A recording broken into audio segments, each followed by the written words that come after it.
dear students. So today we will be discussing about one of the topic of botany, that is cell cycle and cell division, and the subtopic will be interphase and mitosis. So let's start. First of all, what is cell cycle? The diagram you are seeing, this is of cell cycle. तो सबसे पहली बात कि cell cycle होता क्या है? Cell cycle basically is the sequential events in which the cell, एक sequence है इवेंट्स का जिसमें सेल क्या करता है? सेल डुप्लीकेट करता है अपने जीनोम को डुप्लीकेट करता है, plus there is also the synthesis of constituents of cells. What are the constituents of cells? Cell के अंदर जितनी भी सेल ऑर्गेनेलीज हैं, प्रोटीन्स हैं, आरएनए है, अमाइनो एसिड्स है, उनकी बात करता है. And finally it divides into daughter cells. तो सेल साइकिल के अंदर जो सेल है वो ये इवेंट्स फॉलो करता है, और सेल साइकिल के अंदर ये इवेंट्स जो फॉलो होते हैं वो दो फेजेस के अंदर होते हैं. अगर हम सेल साइकिल के फेजेस की बात करें तो सेल साइकिल में बेसिकली 2 फेजेस होते हैं. एक हमारे पास होता है इंटरफेज और एक हमारे पास होता है एम फेज. तो इस डायग्राम में अगर हम देखें तो इस डायग्राम में भी हमें 2 फेजेस दिख रहे हैं. एक यहां से लेकर जो ये पूरा फेज है, this is known as interphase. इसको ही हम बोल रहे हैं इंटरफेस. और जो ये वाला फेज है, ये कंप्लीट फेज जो है, इसे हम बोलते हैं एम फेज.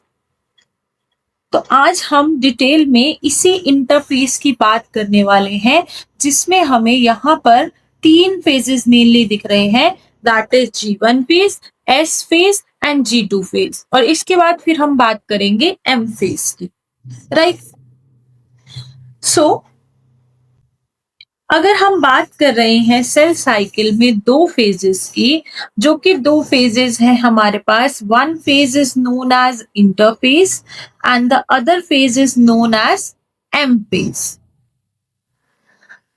इंटरफेस में बेसिकली जो सेल है वो अपने आप को प्रिपेयर कर रहा होता है डिवाइड करने के लिए.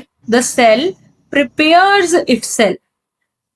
Cell prepares itself for cell division. Interphase वाले पीस में जो सेल है वो एक्चुअल में अपने आप को प्रिपेयर कर रहा होता है डिवाइड करने के लिए. जबकि एम फेज की बात करें तो एम फेज के अंदर सेल जो है that actually divides. M phase के अंदर सेल डिवाइड होता है. और अगर हम बात करें इंटरफेस की, तो पूरे सेल साइकिल का जो इंटरफेस है that constitutes more than 95% duration of cell cycle. 95% duration of cell cycle. जबकि अगर हम एम फेज की बात करें तो M phase constitutes less than 5% duration of cell cycle. अब इसका क्या मतलब है? फॉर एग्जाम्पल, अगर हम एग्जाम्पल लेते हैं एक ह्यूमन सेल का, जो कि हमारे पास उसका जो सेल साइकिल का ड्यूरेशन होता है वो 24 आवर्स का होता है. तो 24 आवर्स की सेल साइकिल के ड्यूरेशन में जो इंटरफेस है वो रहता है लगभग 23 आवर के ड्यूरेशन में, and M phase is of about 1 hour duration. इसीलिए हम बोलते हैं कि जो हमारा इंटरफेस है that constitutes more than 95% duration of cell cycle, whereas the M phase constitute less than 5% duration of cell cycle. और इंटरफेस को हम मोस्ट एक्टिव फेज भी बोलते हैं, एंड जो हमारे पास एम फेज है that is known as most dramatic stage, right. तो ये हमने जनरल बात करी कि सेल साइकिल के अंदर बेसिकली हमारे पास कौन से 2 फेजेस होते हैं. One is interphase and the other one is M phase, right. तो अब हम डिटेल में बात करेंगे इंटरफेस की कि इंटरफेस क्या होता है। तो let's start. If we talk about interface, interface is also known as preparatory phase. Why it is known as preparatory phase and why it is known as interface? Interface इसको इसलिए कहा जाता है because inter means between and it is the phase that is lying between two successive M phase. मतलब हमारे पास interface जो हो रहा है that is occurring between two successive M phase, दो एम फेजेस के बीच के फेज को हम इंटरफेस बोल सकते हैं। प्रिपरेटरी फेज क्यों बोल रहे हैं?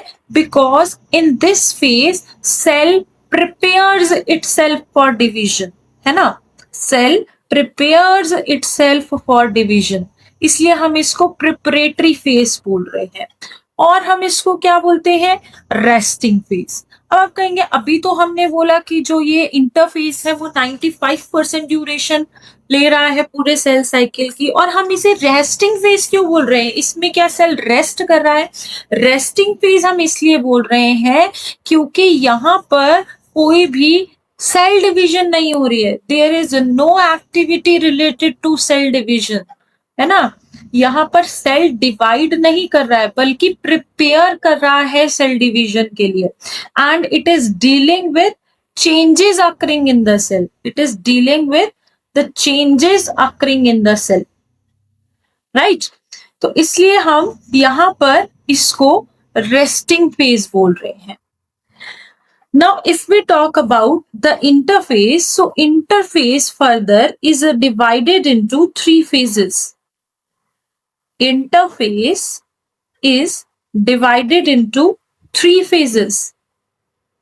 Basically, interface के अंदर हम तीन phases के बारे में पढ़ते हैं, जिसमें हमारे पास first phase is known as G1 phase, second phase is known as S phase, and the third phase is known as G2 phase.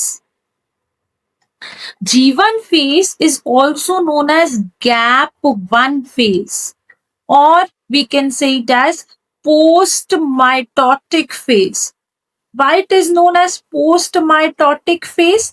क्योंकि अगर हम सेल साइकिल के अंदर देखें तो हमारे पास ये एम फेज होता है, ये G1 फेज है, ये S फेज है और ये G2 फेज है, राइट। तो G1 फेज जो है वो अगर एक बार माइटोसिस हो जाती है तो उसके बाद जब दोबारा माइटोसिस होनी होती है तो G1 फेज आता है, इसलिए हम इसको पोस्ट माइटोटिक फेज बोलते हैं। S phase is also known as synthesis phase. Synthesis phase क्यों बोलते हैं? क्योंकि इसमें डीएनए रेप्लिकेशन होती है, इसके बारे में भी हम अभी डिटेल में पढ़ेंगे। G2 phase is also known as gap 2 phase. Replication होने के बाद जो गैप आता है, सेकंड गैप आता है, उसे हम गैप 2 phase बोलते हैं। और क्योंकि ये G2 phase माइटोसिस या मियोसिस होने से पहले आता है, इसलिए हम इसको प्री माइटोटिक फेज भी बोल देते हैं, right? So interphase is divided mainly into the three phases. First is G1 phase, second is S phase, and the third one is G2 phase. So now we will talk these three phases in detail. So let's start first phase, that is known as G1 phase. जैसे कि हमें पहले पता है कि ये जो G1 phase है इसको हम गैप फेज भी बोलते हैं। और अगर हम इंटरफेस के तीन फेजेस की बात करें तो तीनों फेजेस में से जो सबसे लॉन्गेस्ट फेज होता है वो G1 फेज ही होता है। सो G1 phase basically is the longest phase of interface. And G1 phase जो है that is also the most variable phase. अब हम इसे मोस्ट वेरिएबल फेज क्यों बोल रहे हैं? क्योंकि अगर सेल फ्रीक्वेंटली डिवाइड करता है, बहुत जल्दी जल्दी डिवाइड कर रहा है सेल, तब तो जो हमारा G1 फेज होगा that will B shorter. But अगर जो सेल है वो फ्रीक्वेंटली डिवाइड नहीं हो रहा है, वो नॉर्मली डिवाइड कर रहा है जैसे वो डिवाइड करता है, ठीक है? अपनी ड्यूरेशन के टाइम पे या जब नीड है तभी डिवाइड कर रहा है सेल, तो तब जीवन हमारा क्या होता है? लॉन्गर होता है। तो इसकी वजह से ही हम जीवन फेज को क्या बोलते हैं? मोस्ट वेरिएबल फेज बोलते हैं। अगर हम जीवन फेज के और पॉइंट्स की बात करें तो थर्ड पॉइंट हमारे पास आता है that it is the interval between the mitosis and the S phase। अभी हमने देखा सेल साइकिल के अंदर जब हम साइकिल बनाते हैं तो हमारे पास ये एम फेज जो हमारे पास यहाँ पर हम बनाते हैं, ये दो फेजेस होते हैं, एक एम फेज और एक इंटरफेज। फिर एम फेज के बाद, एम फेज से पहले हमारे पास आता है G1, देन आता है S, देन आता है G2। तो अगर हम G1 फेज की बात कर रहे हैं तो G1 फेज हमारा इंटरवल है between the M phase and between the S phase, right? अब जीवन फेज की और बात करें तो जीवन फेज में होता क्या है? हमने बोला ये ग्रोथ फेज होता है, इसमें ग्रोथ होती है। तो किसकी ग्रोथ होती है? बेसिकली सेल की ग्रोथ होती है। तो जो सेल का साइज है और जो न्यूक्लियस का साइज है वो इसमें इंक्रीज होता है। So basically cell size and nucleus size increases in this phase. Cell grow कर रहा है। क्यों कर रहा है सेल ग्रो? क्योंकि सेल को डिवाइड होना है एक सेल से दो सेल में, इसलिए सेल को अपना साइज भी इंक्रीज करना पड़ेगा और न्यूक्लियस का साइज भी इंक्रीज होता है, ठीक है? इस फेज में जो सेल है वो मेटाबॉलिकली एक्टिव रहता है। मेटाबॉलिकली एक्टिव रहने का मतलब क्या है कि इसमें जो सेल है दैट कंटिन्यूज टू ग्रो। इस फेज में जो सेल है वो कंटिन्यूअसली ग्रो होता रहता है, तो हम बोलते हैं कि सेल रिमेन्स मेटाबॉलिकली एक्टिव। और क्या क्या होता है इस फेज में? इस फेज में सिंथेसिस होती है और भी मॉलिक्यूल्स की, जैसे कि न्यूक्लियोटाइड्स की सिंथेसिस होती है इस फेज में, अमाइनो एसिड्स की सिंथेसिस होती है इस फेज में, एटीपी की सिंथेसिस होती है इस फेज में, प्रोटीन्स की सिंथेसिस होती है इस फेज में। तो ऐसे बहुत सारे मॉलिक्यूल्स की सिंथेसिस होती है इस फेज में। एंड मोस्ट इंपॉर्टेंट पॉइंट, इस फेज में जो सेल के अंदर बहुत सारी सेल ऑर्गेनेलीज प्रेजेंट होती हैं। Most of the cell organelles जो है वो इस फेज में डुप्लीकेट कर जाती हैं। Most of the cell organelles हम क्यों बोल रहे हैं? क्योंकि कुछ सेल ऑर्गेनेलीज हम देखेंगे हमारी G2 फेज में भी डुप्लीकेट करेंगी, लेकिन ज्यादातर जो सेल ऑर्गेनेलीज डुप्लीकेट करती हैं वो G1 फेज में ही डुप्लीकेट कर जाती हैं। I hope this is clear. Next, we will be talking about the next phase that is known as S phase। S phase हमें नाम से ही पता चल रहा है, जैसे it is also known as synthesis phase। synthesis phase बोल रहे हैं तो मतलब यहाँ पर किसकी synthesis होती है? There is synthesis of replication of DNA in the nucleus। Nucleus के अंदर जो डीएनए है वो रेप्लिकेट हो जाता है। रेप्लिकेट मतलब डुप्लीकेट हो जाता है। डीएनए डुप्लीकेट क्यों होना है? क्योंकि यहाँ पर अब जितना भी कंटेंट होगा सेल के अंदर वो हमें एक सेल से दो सेल्स में डिस्ट्रीब्यूट करना है। तो 2 सेल्स में डिस्ट्रीब्यूशन के लिए हमें जो डीएनए कंटेंट है वो भी कैसा चाहिए? वो भी डबल चाहिए। सो अब रेप्लिकेशन ऑफ डीएनए का मतलब क्या है कि इस फेज में जो डीएनए की अमाउंट है पर सेल वो डबल हो जाती है। लेकिन अगर हम बात करें नंबर ऑफ क्रोमोसोम्स की, तो नंबर ऑफ क्रोमोसोम्स जो है वो इस फेज में सेम रहते हैं। It remains same. अब इसका क्या मतलब है? इसको समझेंगे हम। देखें, अगर मैं बोल रही हूं एक सेल के अंदर हमारे पास जो क्रोमोसोम नंबर है वो 2n है, ठीक है? n means number of chromosomes, ठीक है? हमने बोला कि एक सेल के अंदर नंबर ऑफ क्रोमोसोम्स जो है वो डिप्लॉयड है 2n है, और अगर मैं डीएनए कंटेंट की बात करूं तो यहाँ पर हमें कितने क्रोमेटिड्स दिख रहे हैं? 2 क्रोमेटिड्स दिख रहे हैं। तो हम बोलेंगे कि यहाँ पर जो डीएनए कंटेंट है वो 2C है, राइट? तो एस फेज के बाद यहाँ पर इस सेल के अंदर क्रोमोसोम नंबर तो सेम रहेंगे, पहले 2n था तो यहाँ पर भी क्रोमोसोम नंबर 2n रहेगा, लेकिन अब यहाँ पर इसकी सिस्टर क्रोमेटिड्स की फॉर्मेशन हो जाएगी। There will be formation of sister chromatids. यहाँ पर हमारे पास ये क्रोमेटिड्स बन जाएंगी, राइट? तो एस फेज में डीएनए कंटेंट जो हम बोल रहे हैं डबल होता है। डीएनए कंटेंट डबल होने का मतलब क्या है? यहाँ पर पहले हमारे पास 2 क्रोमेटिड्स थे, अब हमारे पास कितने क्रोमेटिड्स हो गए हैं? 4 क्रोमेटिड्स हो गए हैं। ठीक है, कभी भी यहाँ पर हमें एस फेज से पहले हमें कभी भी ये कंडीशन देखने को नहीं मिलेगी, हम इसको 2C नहीं बोलेंगे, ठीक है, राइट? बट हमें एस फेज से पहले हमें यही कंडीशन देखने को मिलेगी, जिसमें हम देखेंगे बेसिकली कि हमारे पास जो डीएनए कंटेंट है वो डबल हो जाता है। इसलिए हमने बोला कि एस फेज के अंदर देयर इज सिंथेसिस और application of DNA and the amount of DNA पर सेल डबल, लेकिन हम क्या देखेंगे कि जो क्रोमोसोम नंबर है वो सेम रहता है, कांस्टेंट रहता है। इसके अलावा इस फेज में there is synthesis of histone proteins also. Histone proteins क्या है?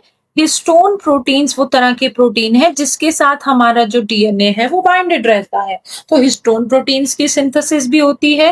प्लस हमारे पास यहाँ पर सेंट्रियोल्स भी डुप्लीकेट करते हैं। Centrioles also duplicates in this phase. ठीक है, ये क्या होते हैं इनकी डिटेल हम बात करेंगे अभी हम जब एम फेज को डिटेल में पढ़ेंगे, right? This was all about the S phase. Next, moving on to the next phase that is known as a G2 phase. G2 phase को हम गैप 2 फेज भी बोलते हैं, और इस फेज के अंदर जो हमारे पास डीएनए रेप्लिकेशन है वो इस फेज में स्टॉप हो जाती है। DNA replication stops in this phase. जो डीएनए रेप्लिकेशन होती है वो सिर्फ हमारी एस फेज के अंदर होती है, लेकिन जो हमारे पास आरएनए, प्रोटीन्स, अमाइनो एसिड्स, इनकी जो सिंथेसिस हो रही थी G1 फेज के अंदर वो G2 फेज में भी कंटिन्यू ही रहेगी, आरएनए और प्रोटीन की सिंथेसिस। इसके अलावा हमने बोला था कि most of the cell organelles जो है वो G1 फेज में डुप्लीकेट कर जाती हैं, लेकिन कुछ ऑर्गेनेलीज जैसे कि हमारे पास माइटोकॉन्ड्रिया है, क्लोरोप्लास्ट है, गोल्जी बॉडी है, राइट? ये तीनों जो ऑर्गेनेलीज हैं वो डुप्लीकेट G2 फेज में करती हैं। रेस्ट अदर जितनी भी हमारे पास सेल ऑर्गेनेलीज होती हैं वो G1 फेज में ही डुप्लीकेट कर जाती हैं। इसके अलावा जो क्रोमोसोम्स हैं वो स्पिंडल फाइबर्स से अटैच होते हैं, और जो स्पिंडल फाइबर्स हैं वो बेसिकली किससे मिलकर बने होते हैं? वो माइक्रोट्यूब्यूल्स से मिलकर बने होते हैं, और जो माइक्रोट्यूब्यूल्स होते हैं उसमें हमारे पास एक तरह की प्रोटीन होती है that is tubulin protein. So tubulin protein synthesis also takes place in this phase, right? Tubulin protein synthesis also takes place in this phase. So इस फेज के अंदर ये सारे इवेंट्स हमें देखने को मिलते हैं, जिसके साथ हमारे पास जो इंटरफेस है वो हमारे पास खत्म हो जाता है, राइट? नेक्स्ट हम बात करने वाले हैं एम फेज की, और एम फेज के अंदर हम दोनों की बात करते हैं। 2 डिविजन होती हैं हमारे पास, जिसमें हमारे पास जो पेरेंट सेल है वो डॉटर सेल्स में डिवाइड करता है। एक होता है माइटोसिस और एक होता है meiosis. So here I will be giving a brief account between what is mitosis and what is meiosis. Basically differences क्या होते हैं mitosis और meiosis में? दोनों ही M phase के पार्ट हैं, और M phase के अंदर हमें पता है कि जो पेरेंट सेल है वो डिवाइड कर जाता है 2 डॉटर सेल्स में। तो अगर मैं माइटोसिस की बात करूं, so this mitosis takes place in somatic cells. Somatic cells कौन से सेल्स होते हैं? जो हमारे बॉडी सेल्स होते हैं। हमारी बॉडी के अंदर 2 तरह के सेल्स होते हैं, एक सोमैटिक सेल्स और एक germ cells. Germ cells gamete produce करते हैं और सोमैटिक सेल्स को हम बॉडी सेल्स बोलते हैं। तो माइटोसिस जो है that takes place in somatic cells, whereas जो मियोसिस है that takes place in germ और गैमेटिक सेल्स हम बोल देते हैं, उनके अंदर हमें मियोसिस देखने को मिलती है। अब अगर मैं बात करूं तो माइटोसिस के अंदर जो हमारे पास पेरेंट सेल है, that parent cell divides into two daughter cells. यहाँ पर टू डॉटर सेल्स फॉर्म्ड होते हैं, जबकि मियोसिस के अंदर जो हमारे पास पेरेंट सेल होता है, that divides and four daughter cells are formed. Meiosis के अंदर हमारे पास फोर डॉटर सेल्स की फॉर्मेशन होती है, whereas माइटोसिस में टू ही डॉटर सेल्स की फॉर्मेशन होती है। ठीक है, अब यहाँ पर माइटोसिस की बात करें तो माइटोसिस के अंदर जो नंबर ऑफ क्रोमोसोम्स है वो सेम रहते हैं, that remains same in the daughter cell. Parent cell में जो क्रोमोसोम नंबर होगा वही हमें डॉटर सेल में देखने को मिलेगा। जैसे फॉर एग्जांपल अगर पेरेंट सेल में 2n है तो डॉटर सेल में भी हमें क्रोमोसोम नंबर 2n दिखेगा। अगर पेरेंट सेल में n है तो डॉटर सेल में भी हमें क्रोमोसोम नंबर n दिखेगा। लेकिन मियोसिस की अगर हम बात करते हैं तो मियोसिस के केस में जो हमारे पास नंबर ऑफ क्रोमोसोम्स है that reduces to half. Number of chromosomes half हो जाते हैं, जिसकी वजह से हम यहाँ पर बोलते हैं कि ये जो क्रोमोसोम नंबर डिप्लॉयड होता है वो कैसा हो जाता है, वो हैप्लॉयड हो जाता है। इसलिए यहाँ पर माइटोसिस में क्योंकि क्रोमोसोम नंबर सेम रहता है, इसलिए माइटोसिस को हम इक्वेशनल डिवीजन बोल देते हैं। जबकि मियोसिस के अंदर क्रोमोसोम नंबर हाफ हो जाता है तो इसको हम रिडक्शनल डिवीजन बोलते हैं, राइट। जो माइटोसिस है उसे हम इक्वेशनल डिवीजन बोल रहे हैं हमारे पास। तो माइटोसिस जो है वो डिप्लॉयड सेल्स में होती है इन केस ऑफ एनिमल्स, और अगर हम प्लांट्स की बात करें तो प्लांट्स के केस में डिप्लॉयड एंड हैप्लॉयड दोनों सेल्स में हमें माइटोसिस देखने को मिलती है। लेकिन अगर हम मियोसिस की बात करें तो मियोसिस जो है it always occurs in diploid cells, it always occurs in diploid organisms। ये कभी भी हैप्लॉइड ऑर्गेनिजम्स या हैप्लॉइड सेल्स में हमें देखने को नहीं मिलेगी, राइट। सो अब हम डिटेल में बात करने वाले हैं माइटोसिस की। जैसे कि हमने बताया कि जो हमारे पास माइटोसिस होती है उसे हम कैसे डिवीजन बोल रहे हैं, इक्वेशनल डिवीजन बोल रहे हैं। Mitosis is known as equational division, right. Equational division क्यों बोल रहे हैं, बिकॉज इसमें जो नंबर ऑफ क्रोमोसोम्स है वो पेरेंट और प्रोजनी सेल में सेम रहते हैं, वो हम बात कर चुके हैं, राइट। अब माइटोसिस के अंदर मेनली हमारे पास टू फेजेस होते हैं। एक को हम बोलते हैं karyokinesis and the other one is known as cytokinesis. Karyokinesis means there is division of nucleus. Karyokinesis means division of nucleus, and cytokinesis means division of cytoplasm. तो अगर हम यहाँ पर माइटोसिस की बात करें तो माइटोसिस के अंदर मेनली हमारे पास दो फेजेस होते हैं, कैरियोकाइनेसिस और एक साइटोकाइनेसिस। न्यूक्लियस की डिवीजन और साइटोप्लाज्म की डिवीजन होती है हमारे पास। और अगर हम माइटोसिस की बात कर रहे हैं, इसको हम सोमैटिक डिवीजन तो इक्वेशनल डिवीजन तो बोलते हैं, साथ ही हम इसको सोमैटिक सेल डिवीजन भी बोलते हैं। क्यों? क्योंकि ये सोमैटिक सेल्स में होती है इन केस ऑफ एनिमल्स, अभी मैंने आपको बताया था। सो कैरियोकाइनेसिस के अंदर बेसिकली हमारे पास 4 फेजेस होते हैं।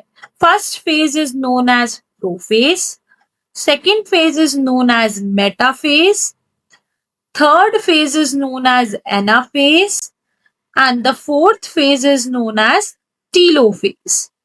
So these are the 4 phases that are occurring in mitosis. तो माइटोसिस के अंदर यही 4 मेनली फेज होते हैं जिसमें न्यूक्लियस की डिवीजन होती है। First is prophase, second meta, third ana and fourth telophase. तो first of all we are talking about the first phase that is known as prophase. Prophase is the longest and the first phase of mitosis. जो हमारे पास prophase होता है वो सबसे longest phase होता है इन चारों फेजेस में से। और इस फेज में होता क्या-क्या है? यहाँ पर हम डायग्राम देखते हैं पहले। डायग्राम में हम देखें तो हमें क्या दिख रहा है यहाँ पर, ये जो है these are the chromatin material. तो जो ये क्रोमैटिन मटेरियल होते हैं, ये कंडेंस होना स्टार्ट हो जाते हैं प्रोफेज के केस में, और ये कंडेंस होके क्या बनाएंगे, ये कंडेंस होकर क्रोमोसोम बनाएंगे। राइट, ये सेल है हमारे पास बेसिकली, और ये सेल के अंदर ये जो ये दिख रही है हमें, this is the nuclear membrane, इसको हम न्यूक्लियर मेम्ब्रेन बोलते हैं। और न्यूक्लियर मेम्ब्रेन के अंदर ही हमें डीएनए दिखता है, डीएनए में क्रोमैटिन मटेरियल होता है। तो सबसे पहली बात कि जो प्रोफेज है उसके अंदर क्रोमैटिन मटेरियल जो है, chromatin material condenses, chromatin material condense होना स्टार्ट हो जाता है इस फेज के अंदर। सेकेंड, जो हमारे पास डीएनए स्ट्रैंड्स होते हैं जिसको हम क्रोमैटिन मटेरियल बोल रहे हैं, यही अनटैंगल होकर क्या बनाने वाले हैं, अनटैंगल और कंडेंस होकर क्या बनाने वाले हैं, क्रोमोसोम बनाने वाले हैं। This chromatin material condenses to form chromosome. ठीक है, अब अगर हम यहाँ पर डायग्राम में देखें तो हमें दिख रहा है कि लेट प्रोफेज के अंदर क्या होता है कि जो ये हमारी न्यूक्लियर मेम्ब्रेन है, ये न्यूक्लियर मेम्ब्रेन जो है ये डिसअपियर होना स्टार्ट हो जाती है। ठीक है, डिसअपियर होना स्टार्ट हो जाती है, यहाँ हमें डायग्राम में दिख रहा है। फर्दर यहाँ पर हमारे पास दो सेंट्रियोल्स भी होती हैं। ये जो सेंट्रियोल्स हैं ये ऑपोजिट पोल्स की तरफ मूव करना स्टार्ट कर देती है। जब हम देखेंगे हमारे पास लेट प्रोफेज के अंदर, तो ये सेंट्रियोल्स जो है ये ऑपोजिट पोल की तरफ मूव करना स्टार्ट कर देगी। राइट, तो सबसे पहला पॉइंट हमने बोला प्रोफेज के अंदर, that chromatin material condenses and the DNA strands untangle to form the chromosomes. And chromosomes की अगर हम बात करें तो क्रोमोसोम्स जो है that are seen to be having two sister chromatids. Chromosome के अंदर हमें यहाँ पर इस फेज में क्या दिखना स्टार्ट हो जाएगा, टू सिस्टर क्रोमेटिड्स दिखने स्टार्ट हो जाएंगे। जैसे कि मैंने बताया था कि पहले हमारे पास ये एक ही क्रोमेटिड होता है, लेकिन एस फेज के बाद ये टू सिस्टर, ये इनको बोलते हैं सिस्टर क्रोमेटिड्स। एक क्रोमोसोम के अंदर जो दो क्रोमेटिड्स होती हैं उनको हम सिस्टर क्रोमेटिड्स बोलते हैं बेसिकली। तो प्रोफेज के अंदर हमने बोला कि जो हमारे पास फोर्थ पॉइंट की अगर हम बात करें तो हमारे पास होता क्या है कि जो सेंट्रियोल्स हैं वो मूव करना स्टार्ट कर देती हैं ऑपोजिट पोल्स पर। राइट, अब हमारे पास सेंट्रोसोम होता है, एक सेंट्रोसोम, जिसके अंदर हम सेंट्रियोल्स की बात करते हैं, सेंट्रियोल्स की बात करते हैं। सेंट्रोसोम के अंदर सेंट्रियोल्स होती हैं, और सेंट्रोसोम जो है that radiates out microtubules. Centrosome में से माइक्रोट्यूब्यूल्स रेडिएट आउट होते हैं और उनको हम बोलते हैं एस्टर्स।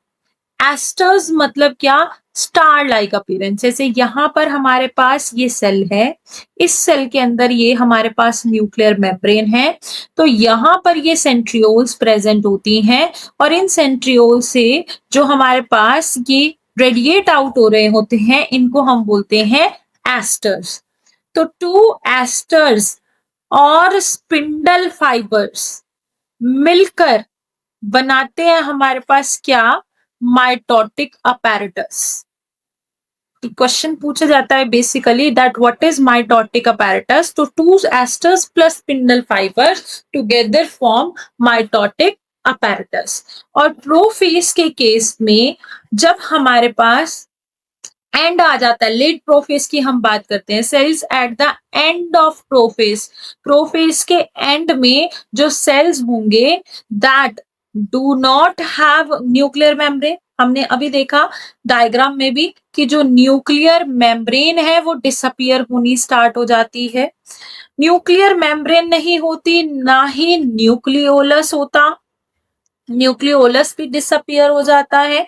और जो हमारे पास जितनी भी हमारे पास सेल ऑर्गेनेलीज होती हैं लाइक गोल्जी कॉम्प्लेक्स हो गया, ईआर हो गया, ये भी नहीं होती है हमारे पास। This also disappears at the end of prophase. So this was all about prophase stage. Next stage की हम बात करते हैं, second stage, that is known as metaphase. अब मेटाफेज स्टेज में क्या होता है, हम डायग्राम से देखते हैं। सबसे पहले ये है हमारे पास क्या, सेंट्रियोल्स। यहाँ पर ये हमें सेंट्रियोल्स दिख रही हैं। इन सेंट्रियोल से हमारे पास जो माइक्रोट्यूब्यूल्स रेडिएट आउट हो रहे हैं, इनको हम एस्टर्स बोलते हैं। और यहाँ पर ये देख रहे हैं हम कि जो ये स्पिंडल फाइबर्स हैं, ये क्रोमोसोम से अटैच्ड हो चुके हैं। और जो स्पिंडल फाइबर्स क्रोमोसोम से अटैच होते हैं, बेसिकली हम अगर क्रोमोसोम का स्ट्रक्चर बनाए तो क्रोमोसोम के अंदर हमारे पास ये सेंटर में सेंट्रोमियर होता है और इसके साइड में डिस्क शेप स्ट्रक्चर्स होते हैं, इनको हम बोलते हैं काइनेटोकोर। और इन्हीं काइनेटोकोर से हमारे जो स्पिंडल फाइबर्स हैं वो अटैच होते हैं। तो स्पिंडल फाइबर्स क्रोमोसोम से अटैच जो होते हैं वो कौन सी जगह से होते हैं, that is known as kinetochore. और मेटाफेज के अंदर क्या होता है कि ये सारे क्रोमोसोम्स जो हैं वो सेंटर में आके अलाइन हो जाते हैं और इसको हम बोलते हैं मेटाफेजिक प्लेट, राइट।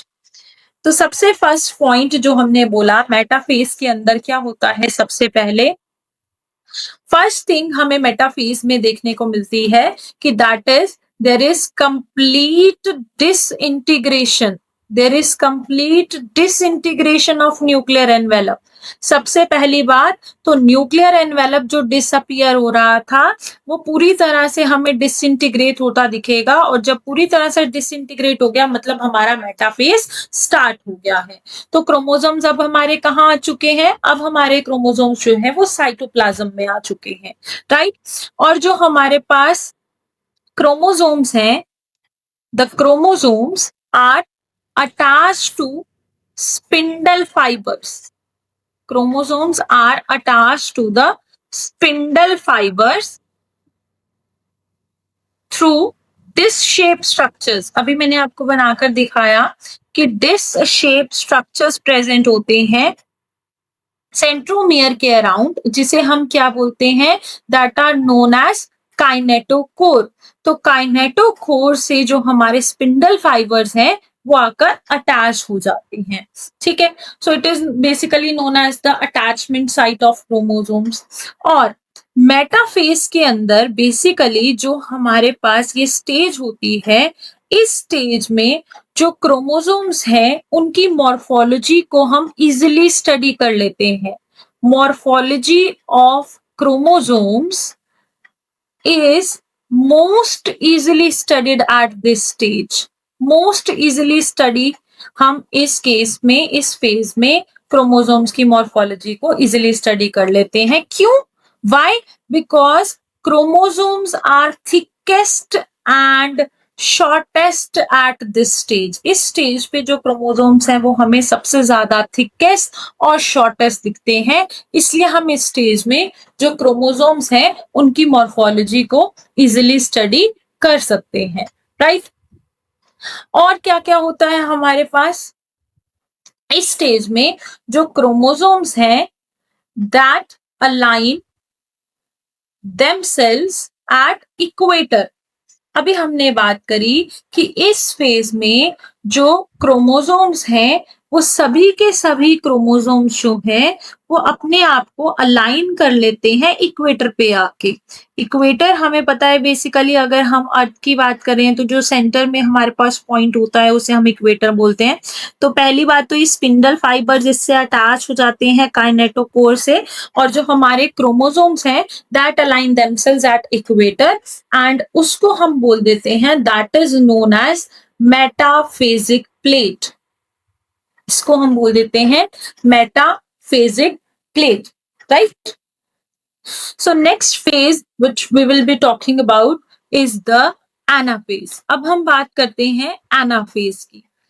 तो एनाफेज के अंदर अगर हम डायग्राम से देखें तो एनाफेज के अंदर होता क्या है कि जो हमारे पास ये सेंट्रोमियर होता है, ये अगर हम क्रोमोसोम की बात कर रहे हैं तो क्रोमोसोम्स जो हैं, ये क्रोमेटिड्स जो हैं वो किससे अटैच्ड है, सेंट्रोमियर से।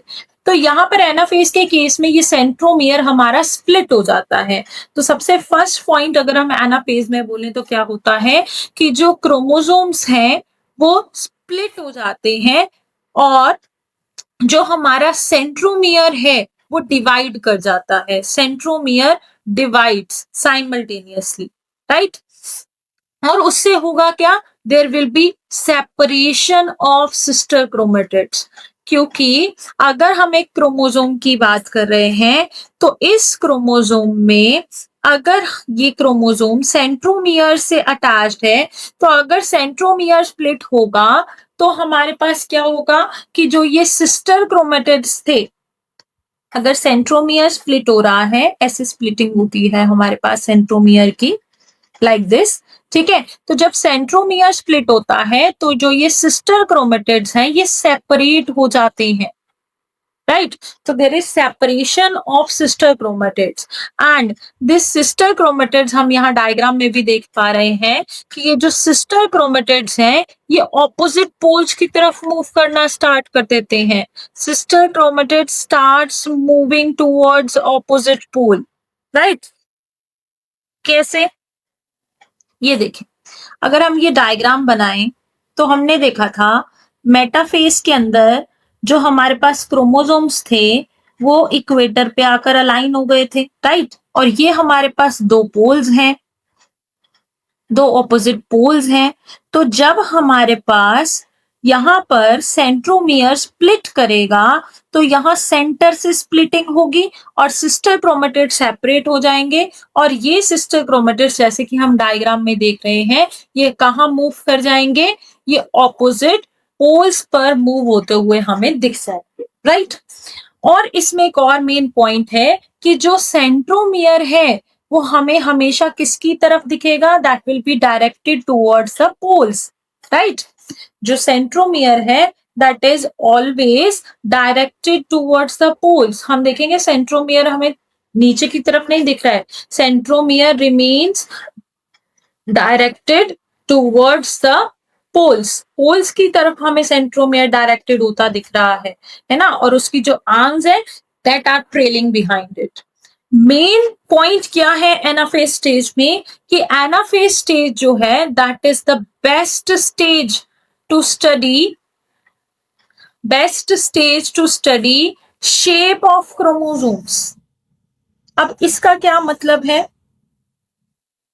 अगर हम डायग्राम में देखें तो डायग्राम में अगर हम एनाफेज की बात कर रहे हैं तो एनाफेज के अंदर हमने बोला कि यहाँ पर जो सिस्टर क्रोमेटिड्स हैं वो सेपरेट हो जाते हैं और वो ऑपोजिट पोल्स पर चले जाते हैं।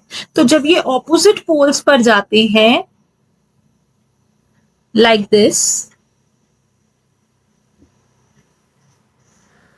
तो यहाँ पर हमें डिफरेंट शेप्स दिखती हैं। तो anaphase is the best stage to study the shape of chromosome.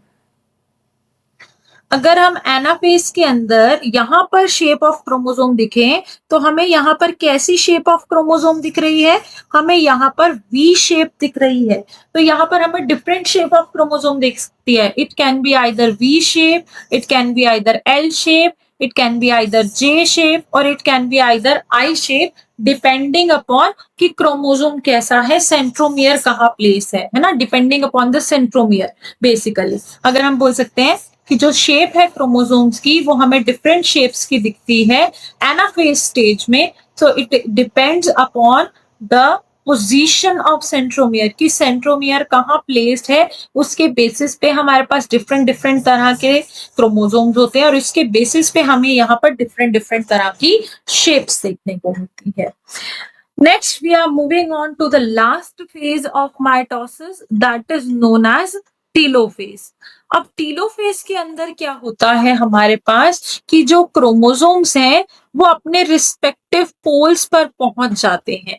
Chromosomes reach their respective poles, है ना? अपने अपने पोल्स पर पहुंच जाते हैं क्रोमोसोम जो सिस्टर क्रोमेटिड सेपरेट हुए थे, राइट? और क्रोमोसोम्स जो हैं वो अब अपनी इंडिविजुअलिटी लॉस कर देते हैं और दोबारा से वो क्रोमैटिन फाइबर की फॉर्म में आ जाते हैं। और न्यूक्लियोलस या न्यूक्लियर मेम्ब्रेन की अगर हम बात करें या फिर हम बात कर रहे हैं ईआर की, है ना? या फिर हम बात कर रहे हैं गोल्जी अपैरेटस की। ये सारी ऑर्गेनेलीज या ये सारे स्ट्रक्चर्स जो डिसअपियर हो गए थे प्रोफेज के केस में, अब ये दोबारा से रीअपियर हो जाते हैं टीलोफेज के केस में, राइट? और फर्दर जो हमारे पास माइटोटिक स्पिंडल्स जो थे, जिसके थ्रू क्रोमोसोम्स अटैच थे, वो डिसअपियर हो जाते हैं and there is also decondensation of chromosomes. अब क्रोमोसोम्स जो है वो दोबारा से डीकंडेंस होकर क्रोमैटिन फाइबर की फॉर्म ले लेते हैं, क्रोमैटिन फाइबर की फॉर्म में चले जाते हैं। और हम क्या बोल सकते हैं कि जो क्रोमोसोम्स हैं they gradually uncoil and chromosomes here become thin and long because अब वो क्रोमैटिन फाइबर की फॉर्म में हमें देखने को मिलते हैं, राइट? तो हम यहाँ पर क्या देखते हैं, टेलोफेज के केस में जब हमारे पास जो क्रोमोसोम्स हैं वो ऑपोजिट पोल्स पर पहुंच जाते हैं। यहाँ पर क्रोमोसोम पहुंच गया इस पोल पे, यहाँ क्रोमोसोम पहुंच गया इस पोल पे, तो इनके आसपास न्यूक्लियर मेम्ब्रेन बन जाती है, न्यूक्लियर मेम्ब्रेन रीअपियर हो जाती है और जितनी भी ऑर्गेनेलीज है वो भी रीअपियर होना स्टार्ट हो जाती हैं। और अब हमारे पास ये जो पूरा सेल है इसमें अभी साइटोप्लाज्म डिवाइड नहीं हुआ है, अभी सिर्फ क्या डिवाइड हुआ है, न्यूक्लियस डिवाइड हुआ है हमारे पास। और इस न्यूक्लियस के अंदर हमें यहाँ थ्रेड लाइक स्ट्रक्चर्स देखने को मिल रहे हैं। These thread like structures are known as chromatin fiber। और अब इस स्टेज तक जो हमारी न्यूक्लियर डिवीजन थी, जो हमारी न्यूक्लियस की डिवीजन थी, वो कंप्लीट हो चुकी है एंड अब हमारे पास साइटोप्लाज्म की डिवीजन होगी। और उस साइटोप्लाज्म की डिवीजन को हम क्या बोलते हैं, हम बोलते हैं साइटोकाइनेसिस। तो अब हमारे पास न्यूक्लियस तो डिवाइड कर गया है, अब डिवीजन किसकी होनी है, साइटोप्लाज्म की डिवीजन होनी है। So now we will be talking about cytokinesis. Cytokinesis होती क्या है, it is the division of cytoplasm of parent cell into the daughter cell। तो यहाँ पर हमारे पास जो साइटोप्लाज्म है वो डिवाइड करता है डॉटर सेल्स में, राइट? तो साइटोकाइनेसिस जो है वो हमारी प्लांट सेल और एनिमल सेल में अलग अलग तरीके से होती है। अगर हम साइटोप्लाज्म की डिवीजन की बात कर रहे हैं प्लांट सेल के अंदर, सो प्लांट सेल के अंदर साइटोकाइनेसिस जो है that occurs by the formation of cell plate. Cytokinesis plant cell के अंदर कैसे होती है, by the formation of cell plate होती है। एंड जो सेल्स हैं बेसिकली जो हमारे पास प्लाज्मा मेम्ब्रेन है वो सेंट्रीपिटली मूव करती है। So it is centripetal movement, centripetal movement होती है यहाँ पर प्लाज्मा मेम्ब्रेन की, ठीक है? सॉरी, सेंट्रीफ्यूगल फॉर्म होती है हमारे पास, सेंट्रीफ्यूगल मूवमेंट होती है हमारे पास। यहाँ प्लांट सेल की अगर हम बात कर रहे हैं, प्लांट सेल के अंदर there is formation of cell furrow, cell furrow की फॉर्मेशन, सेल प्लेट की फॉर्मेशन होती है। और सेल प्लेट की फॉर्मेशन होने पे यहाँ पर हमारे पास सेंट्रीफ्यूगल मूवमेंट होती है, मतलब जो प्लाज्मा मेम्ब्रेन है वो बाहर की तरफ मूव करना स्टार्ट करती है and there is formation of phragmoplast, जिसकी मदद से सेल प्लेट बनती है। And phragmoplast is formed by Golgi apparatus. Phragmoplast यहाँ पे कौन बनाता है, गोल्जी अपैरेटस बनाता है। जबकि एनिमल सेल की बात करें तो एनिमल सेल के अंदर जो साइटोकाइनेसिस है that occurs by the formation of cell furrow. अब यहाँ पर क्या बनती है, सेल फरो बनती है। जैसे अगर मैं यहाँ पे बात करूं, ये दो सेल्स हैं, राइट? ये दो सेल्स हैं हमारे पास जिसके अंदर हमें यहाँ पे क्रोमैटिन फाइबर देखने को मिल रहा है और इसको हम बोलते हैं सेल फरो, ठीक है? और यहाँ पर सेंट्रीपिटल मूवमेंट होती है, अंदर की तरफ जो है वो प्लाज्मा मेम्ब्रेन जाती हुई हमें देखने को मिलती है। और जबकि सेल प्लेट ये प्लांट सेल की बात करें तो प्लांट सेल के अंदर हमारे पास सेंट्रीफ्यूगल मूवमेंट होती है और जो फ्रेगमोप्लास्ट बनता है वो बाहर की तरफ बनता है और यहाँ पर हमारे पास फॉर्मेशन होती है सेल प्लेट की, जिससे हमारे पास जो ये दो सेल्स होते हैं that divides into two daughter cells, right? So this was all about mitosis. So thank you.